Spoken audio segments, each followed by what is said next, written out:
Together again.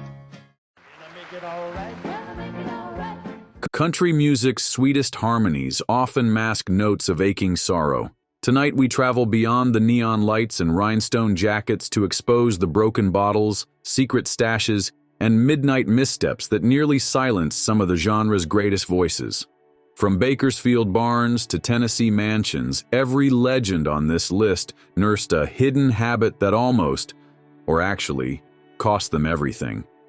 Their stories are raw, painful, and strangely inspiring, because in the wreckage we also find fierce resilience. Keep watching, because a name you thought squeaky clean appears near the end, and the truth behind his early struggles might change the way you hear his songs forever. Settle in and listen closely. The next 10 minutes may change your idea of country forever. The curtain rises on three stars whose public smiles once shone like polished brass, but whose backstage lives rusted quickly. Buck Owens carved out the bright electric Bakersfield sound, joking with audiences while gripping a Telecaster that seemed to weigh nothing. Yet bandmates remember breakfast beers and afternoon bourbon, an easy grin slowly turning glassy as the day grew long. Between TV tapings, he hid in dark corners of the studio, swigging from a flask and worrying that one sloppy riff might reveal the secret shaking in his hands. Johnny Cash took a darker road. Long before the black coat became myth, he tucked amphetamine pills into the same pocket that held a miniature New Testament, chasing endless highway nights with bright orange tablets that kept his eyes wide and his conscience narrow.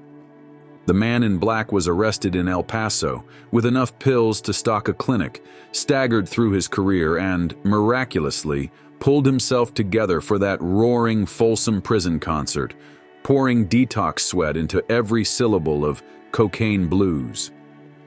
John Denver seemed the antithesis of outlaw chaos, singing about Rocky Mountain highs that sounded wholesome and clean. But as the 90s approached, prescription painkillers and too many glasses of whiskey dimmed even the Colorado sunshine.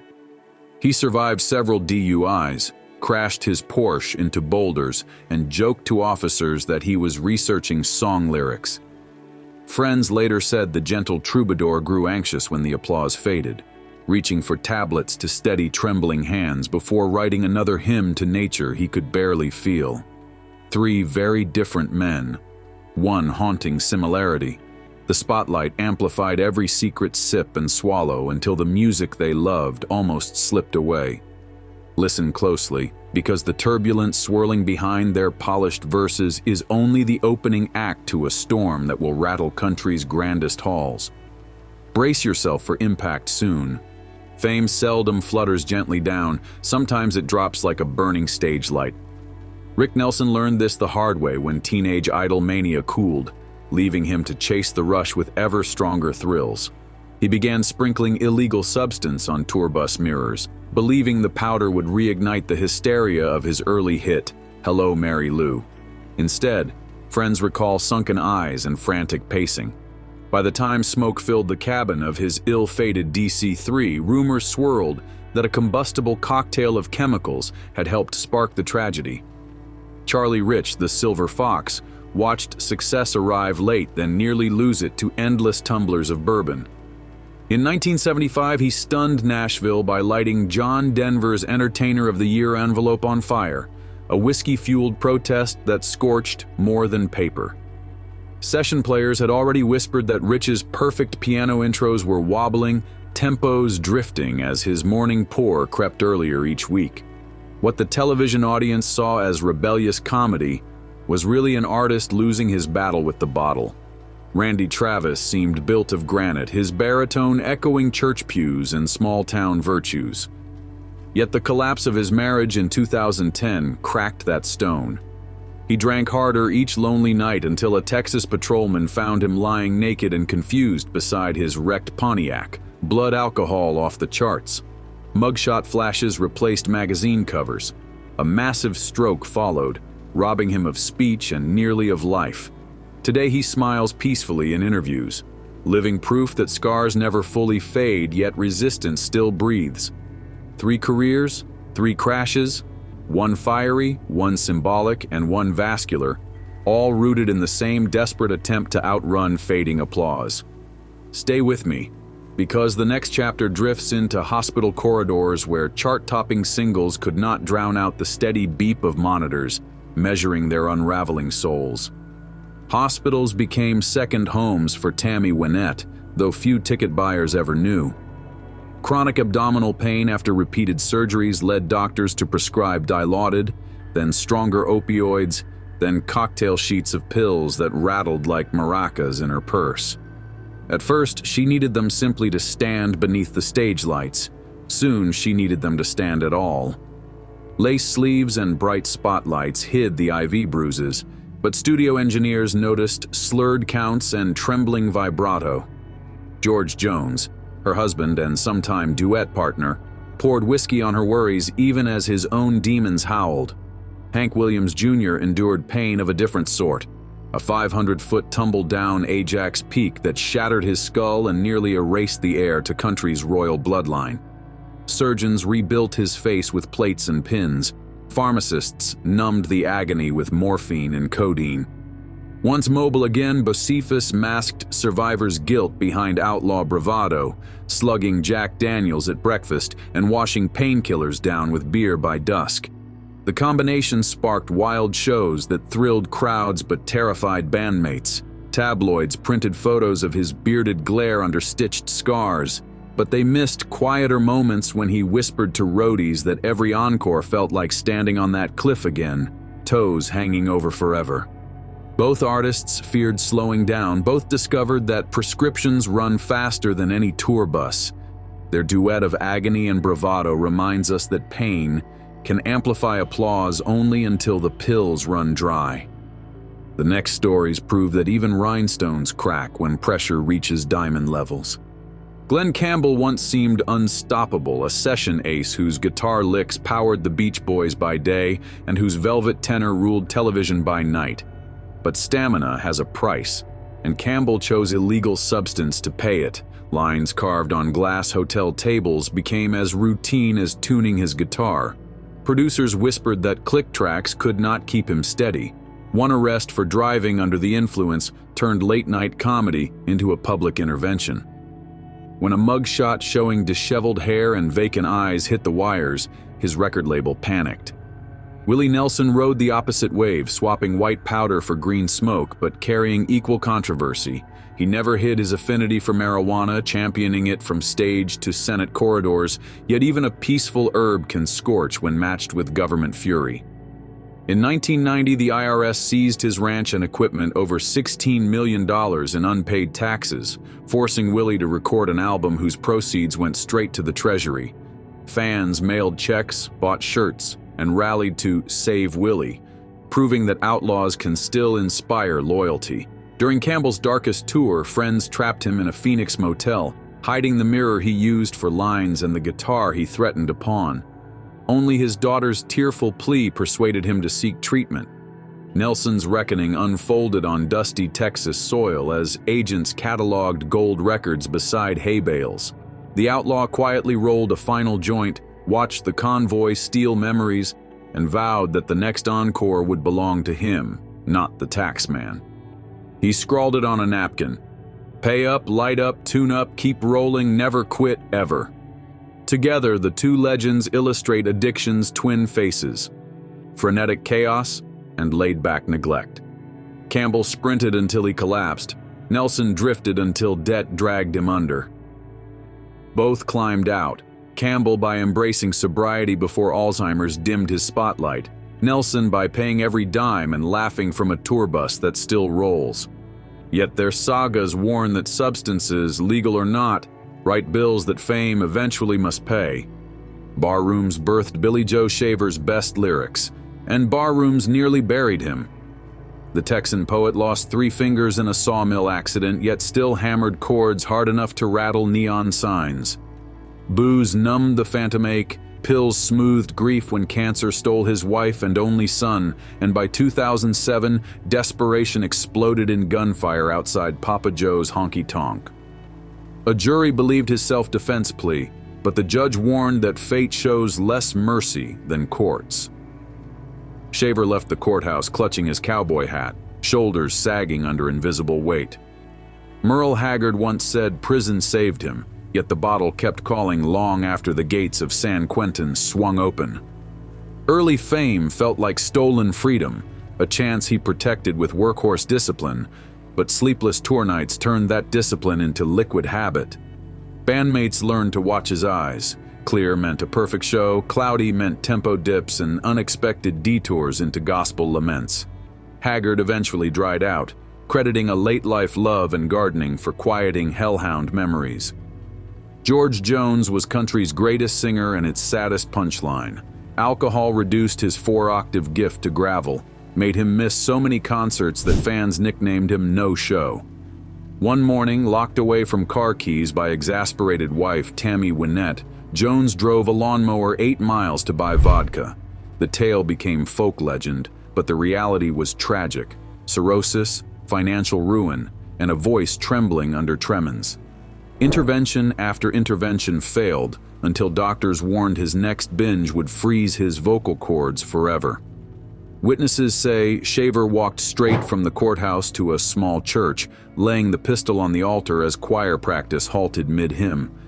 Haggard, meanwhile, kept an empty cell key on his mantle as a warning. And Jones, after sober rebirth, sang "He Stopped Loving Her Today," like his own eulogy to booze ever. 3 rebels, 3 redemption arcs, each reminding us that talent can survive bullets, prisons, and lawnmower rides, but only if the artist finally calls last call on himself. Steve Earle's raspy drawl once sounded bulletproof, but a syringe proved louder.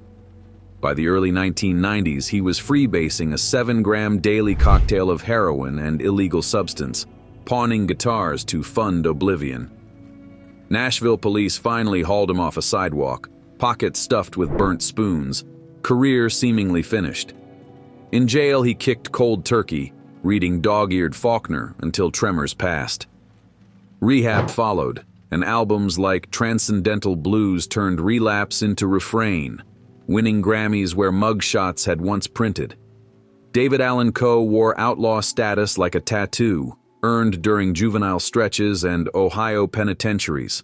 Freedom found him chasing cheap highs, pills before breakfast, cheap whiskey by noon, crack binges after midnight studio sessions.